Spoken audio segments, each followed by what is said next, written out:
Guys, welcome back to the channel. So today we're going to look at a velocity banking versus debt avalanche. So velocity banking is basically using leverage to put onto a large amount of money onto debt to knock out that interest really fast. Debt avalanche is you're using your cash flow to chunk onto debt. With debt avalanche, you will tackle whichever debt, regardless of how much it is, that has the highest limit first. So let's get into this video. Let's create a budget. Let's get out of debt. Let's build wealth. Hey guys, so we're going to start off with debt avalanche. We have a income of $5,000. Expenses will total $3,500 and we will have $1,500 in cash flow. We will have a total of $25,000 in debt, and the debt will be 3 different cars. These balances and APRs are just to use for illustration purposes, but let's look at the debt. Debt number 1 is going to be this hot sedan. It is only $6,500, and they're emphasizing that it's only a 12% interest rate. Debt number 2 is this green and white duet car. It's selling for a price of only $8,500, and if you look there in very small print, it's only a 22% interest rate. And last but not least, we have the sports car. You're not going to find a deal like this anywhere. For only $10,000 and a 5% interest rate, man, this deal can't be beat. Okay, so now that we know our debt, we know the income, expenses, and cash flow. Remember, with debt avalanche, you're tackling the highest interest rate first, regardless of how much the balance that is due. So looking at this one, we will tackle car number 2, 22% interest rate at $8,500. Okay, so we're going to simulate car number 2. We have a balance of $8,500. We're going to do 5 years on each of these cars. This is a 22% interest rate. Minimum payment is $234.76. We paid that out all the way until month 60. 5 years, we'll pay this car off. So we have our cash flow of $1,500 going to car number 2. So we will be tackling this debt, sending our extra payment every month to this car. So if we send the extra payments 5 months, on this 6th month we'll have a payment of $81.48. So after we make our payment for that month, we'll owe $81.48 and we'll pay that off. So we have a cash flow of $1,500, and we subtract the $81.48, we'll have $14.82.52 left in our checking account. $14.18.52. So in our checking account we have $14.18.52. We are in month 6, so we'll no longer have this payment.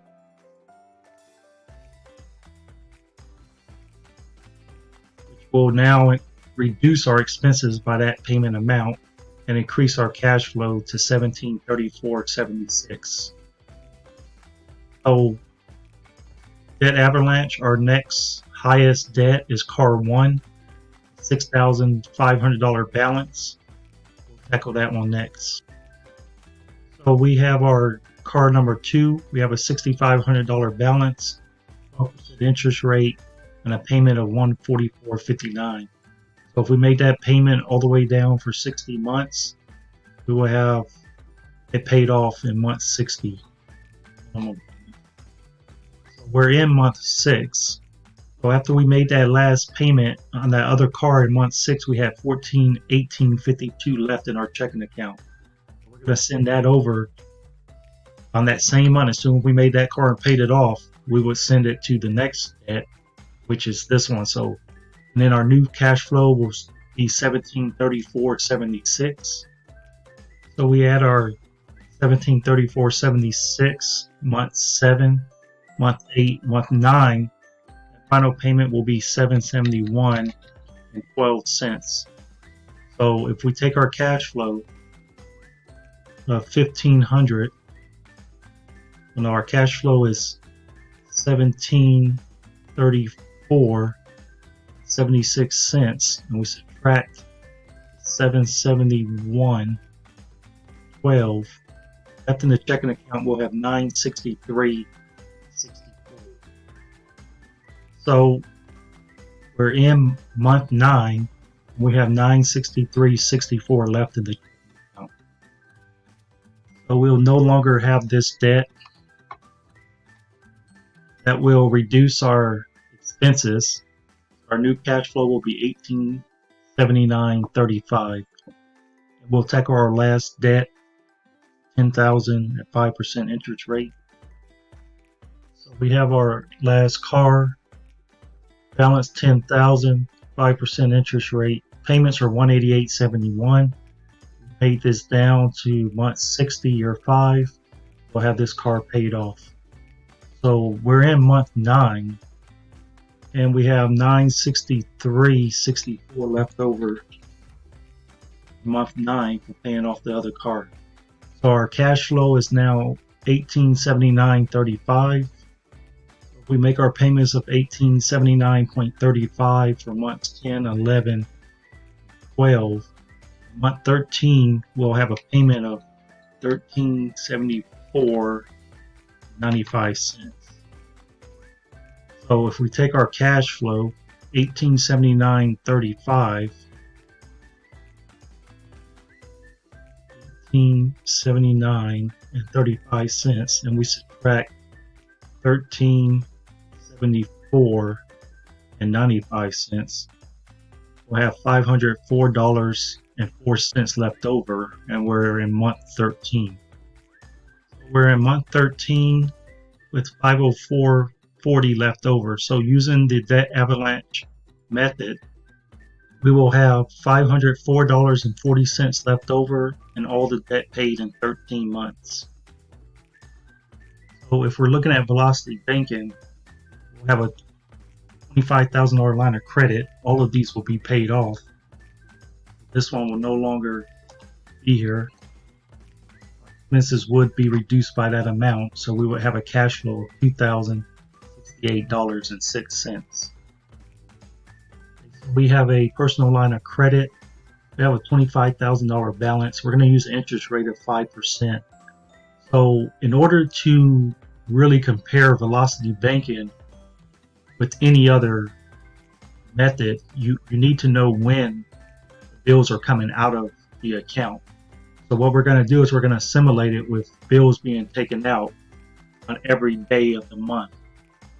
So we'll start this with income going into the line of credit. We'll have $5,000 going into the line of credit. We're going to start with the first day of the month and have the expenses $1,931.94 coming out of the line of credit to pay the bills. So again, the payment went in, we took out $2,931.94 to pay the bills. In February, our income will come in, the expenses will come out. March, income in, expenses out. April, May, June, July, August, September, October.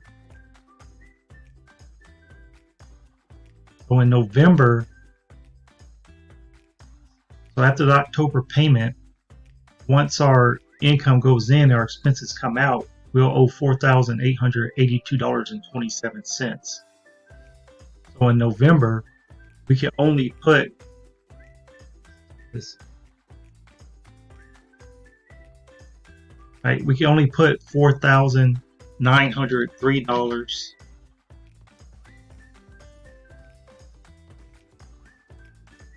was it? Okay, we can only put $4,903.04. So we put the 4,903.04 in there. Right? We had 5,000 total income. So if we had 5,000 income and we subtract 4,903.04, in the checking account we have $96.96. In order to pay our bills, we need $2,931.94. So $2,931.94. We don't have to take all of that out of the line of credit because we already have $96.96 in there. So if we subtract $96.96, we only need to take out $2,834.98 to pay those bills for that month. So we'll withdraw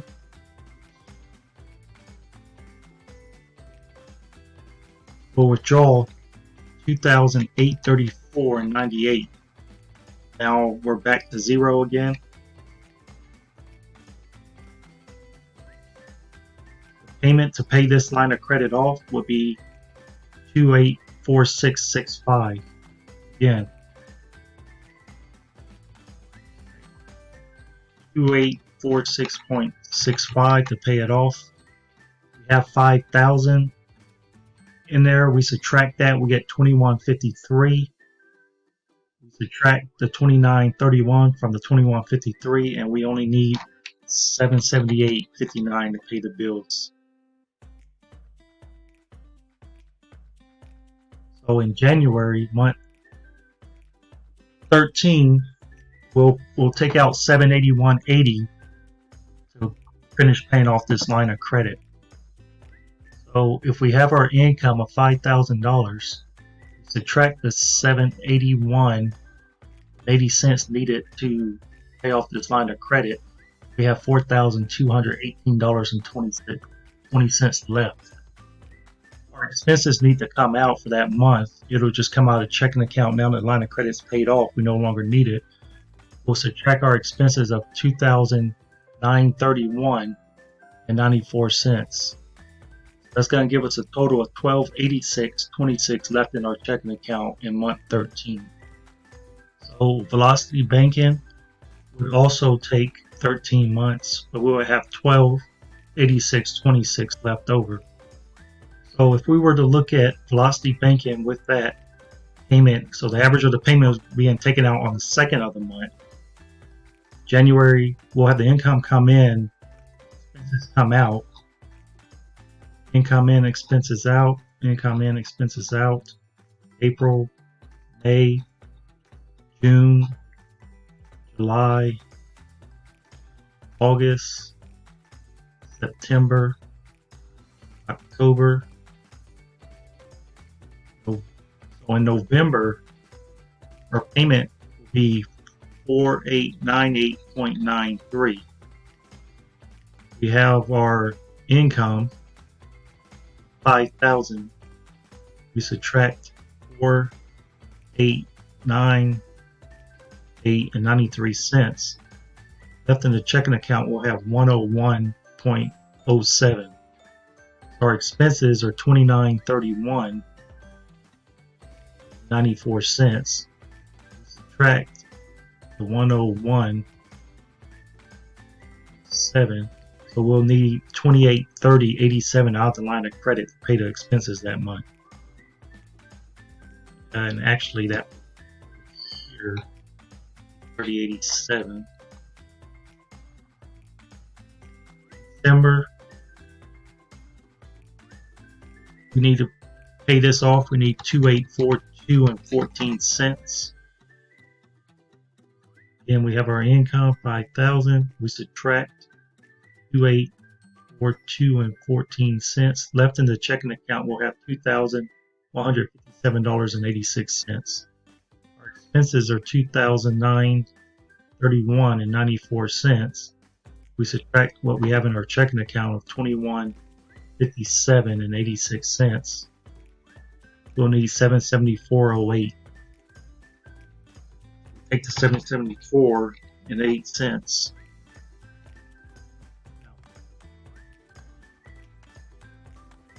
So January, month 13, we'll need to pay 770 and 16 cents. So if we take our income of 5,000, subtract the 777.16 left in the checking account, we'll have 4,222.84. Subtract what's needed for expenses, which is 2,931 and 94 cents. Left in the checking account will be $1,290.09. And if we play this out throughout the month, depending on what day that income needs to come out of the account, it'll be more effective with velocity banking. But either way, if we look at this with multiple debts, debt avalanche, you'll end up with $504.40. Both methods will be paid off in month 13. The difference is velocity banking, you'll have a lot more left over. So, and then you can see the effectiveness of velocity banking depending on when those, basically the average bills on what day they will have to come out of the account. You know, people have bills due different days of the month, so it would depend on those days of the month. But if we look at this at the worst and best case, velocity banking versus that snowball, at the worst case, you'll be $781 ahead. At the worst case, the best case, you'll be $921 ahead. So either way, velocity banking did beat that snowball. And no matter which debt you have, you know, maybe taking the velocity strategy will be more effective. Now, understand there are some things that could change that. That would be the interest rate on the line of credit. You know, how quickly your cash flow obviously has a lot to do with it. But this example, velocity banking did beat that Avalanche. Guys, I want to thank you for watching this video. If you found value in this video, I would appreciate a thumbs up. Don't forget to subscribe if you haven't. And if you subscribe, or when you subscribe, don't forget to hit that notification bell. Clicking that will help push this video out to more people so they may help their families and their future generations. Again, thank you for watching. I'll see you in the next video.